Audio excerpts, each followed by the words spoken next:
Nous retrouvons nos invités pour la suite du débat. Pasteur Edo Komi, vous êtes le président du mouvement. Martin Luther King. Nous avons également le journaliste Adam Adjornou, directeur de publication de Vision d'Afrique, direction la Centrafrique. Le président centrafricain Faustin Archange Touadéra a lancé lundi à l'Assemblée nationale à Bangui, la capitale, des concertations dites dialogue républicain qu'il avait promis depuis mars 2021.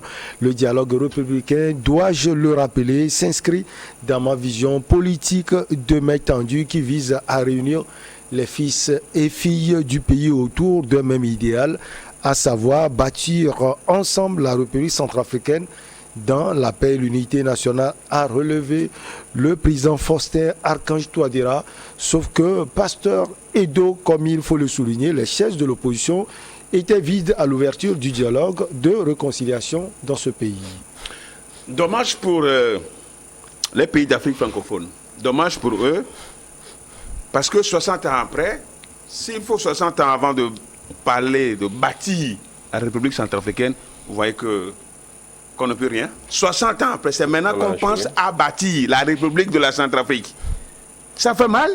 60 ans après, on aurait pu bâtir cette unité-là au lendemain des indépendances et progressivement construire l'État de droit, construire un État fort et solide. On ne l'a pas fait.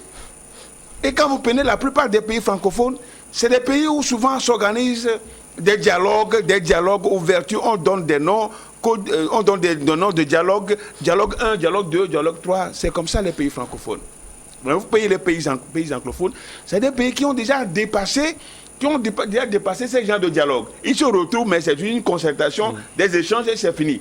Mais dans les pays francophones, regardez un peu les pays francophones. Vous parlez de la Côte d'Ivoire, vous parlez du Togo, vous parlez du Mali, vous parlez du Sénégal, même Sénégal, où il faut toujours des dialogues. C'est vrai, dialoguer, il faut dialoguer, mais que ça ne doit pas des assises pour des éternels commencements. Malheureusement, c'est ça en Afrique francophone. Et regardez ce qui se passe aussi en Centrafrique. On n'a pas su bâtir une nation. Une nation où tout le monde, il y a cette volonté de vivre ensemble. Bon, nous ne sommes que des États. Nous ne sommes pas des États-nations non plus. Et du coup, regardez en Centrafrique où l'opposition qui a laissé les chaises vides à cette ouverture, à ce dialogue, alors que ça a été annoncé depuis l'élection du président Touadéra pour son second mandat. Bon, donc, je crois que aujourd'hui, la Centrafrique veut se refaire, parce que jusque-là, ce n'était pas un État. Vous prenez, c'est à Bangui.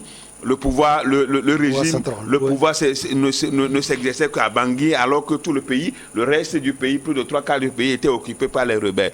C'est maintenant qu'il y a au moins, on peut dire, au moins à 90%, il y a quand même aujourd'hui la sécurité, il y a l'État centrafricain qui s'est mis en place à cause de la coopération avec la Russie. À cause de la coopération militaire avec la Russie. Et donc, j'avoue quand même que Touadéra, il faut reconnaître que Touadéra est venu quand même avec une certaine nouvelle idée, une nouvelle vision pour remettre la Centrafrique sur les rails. Maintenant, sans l'opposition, comment est-ce que ça va se passer? Parce que, qu'on ne le veut pas, c'est des Centrafricains qui sont dans ce creuset-là de l'opposition. C'est des Centrafricains qui ont besoin, qui ont droit à donner leur point de vue sur la nouvelle nation qu'on veut bâtir. Ben voilà qu'ils ne sont pas là. Est-ce que juste un repli, une stratégie pour se faire le plus désiré et participer à ce dialogue de réconciliation nationale? Personne ne saurait dire. Est-ce que c'est définitif? Vont-ils revenir à la table de négociation? Personne ne saurait le dire, mais c'est dommage pour les pays d'Afrique francophone. Alors, Adam Adjornou, avant, on avait parlé de la non-participation de l'opposition armée.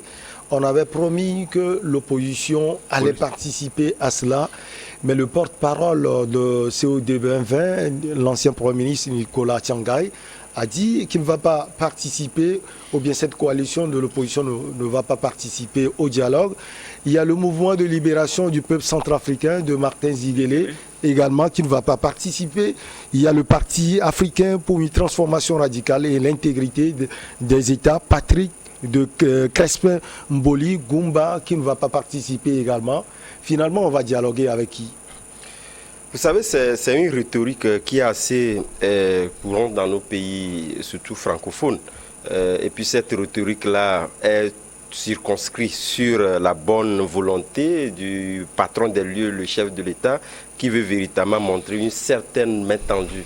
Mais je me dis, après, disons, le premier mandat et qu'il est donc à son second mandat, il faudrait quand même que les choses se passent avec objectivité. Si tel qu'on veut véritablement donc bâtir un après-Touadéra qui puisse donc rassembler les filles et fils du pays comme la rhétorique l'a relevé.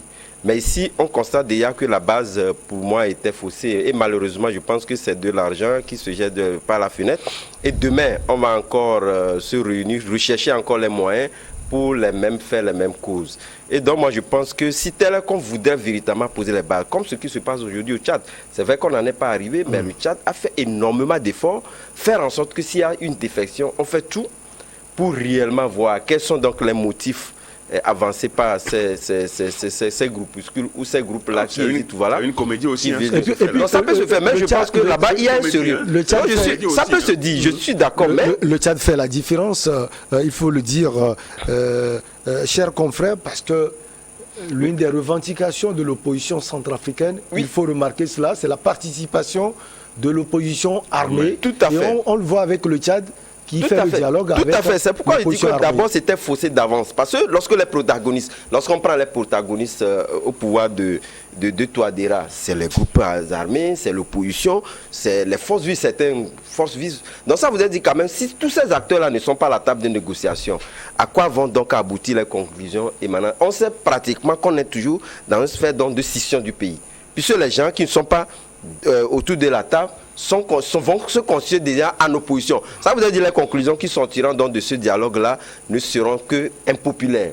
C'est pourquoi moi j'essaie un peu de comparer ce qui se fait au Tchad. C'est vrai, aujourd'hui à partir du moment où il y a encore des velléités qui restent encore à pouvoir donc relever, oui, il faudrait quand même qu'on soit déjà dans la volonté de pouvoir retrouver tous les acteurs qui s'opposent et quand même qui ont, disons, d'autres opinions à exprimer sur la gouvernance du pays se retrouve sur la table.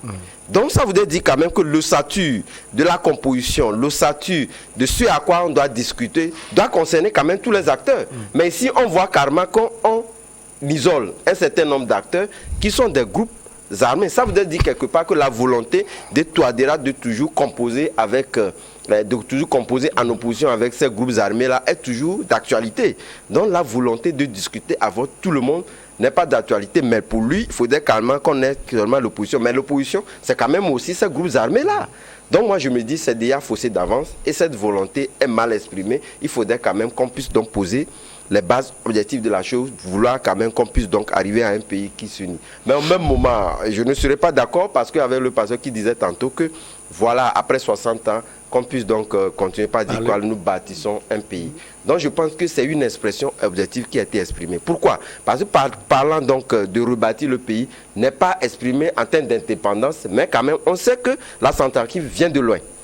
Elle vient de loin parce que pendant un bon moment, est-ce que la Centrafrique peut se comparer aujourd'hui avec nos pays, le Togo, quand bien même que nous parlons quand même des aspects de développement qui ne sont pas encore mis sur la branche et que les opinions dissonantes essaient aujourd'hui d'exprimer et que le pouvoir de Lomé n'a jamais émis d'opposition par rapport à ça. Mais là-bas, tout est à rebâtir. Nous parlons d'une opposition qui ne peut pas s'exprimer aujourd'hui. Un dialogue, est-ce que les dialogues, lorsque nous prenons les dialogues qui se composent au niveau du Togo, c'est la même chose que nous constatons? C'est pas ça. On essaie de formuler la chose de telle sorte que tous ceux qui se retrouvent dans cette formulation-là puissent participer. Ben ici, volontairement, on veut toujours composé avec une opposition comme donc ça vous a dit quelque part que ça avantage cette opposition, ces groupes armés-là, avantage de toute la façon Touadéra qui se retrouve pratiquement à gouverner seulement Bangui, ce qui n'est pas une bonne chose, même si le pays commence par se restaurer aujourd'hui, cette restauration n'est pas totale.